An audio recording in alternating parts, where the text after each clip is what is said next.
माणूस जोडण्याचं काम पवार साहेबांनी केलंय.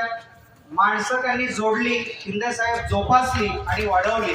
आपण तोच वारसा पुढे चालवत आहात. विलासजी खरात यांना देखील राष्ट्रवादी काँग्रेसमध्ये पाठिंबा दिला जातोय, स्वागत दिलं जात आहे, प्रवेश दिला जातोय. सागर निकम आणि मातृभूमी पक्षाने पाठिंबा जाहीर केलाय साहेब. ॲडव्होकेट जास्वंती भंडारी यांच्या पक्षाने त्यांचे मी मनपूर्वक ऋण व्यक्त करतो. आणि नजीम टेलर यांचा पाठिंबा. नजीम टेलर, ॲडव्होकेट जास्वंती भंडारी यांना आपण पुरस्कृत करतो आहोत. साहेब आपण त्यांनाही सन्मानित करावं. आणि शिंदे साहेब देखील तोच वारसा चालवत आहेत. ॲडव्होकेट जास्वंती भंडारी यांना आपण पुरस्कृत करतो. धन्यवाद साहेब, धन्यवाद. हा नजीम टेलर आलेत का? सुईचं पुढचं टोक टोचून जातं, मागचं टोक शिवून जातं. नजीम टेलर, धन्यवाद. आपण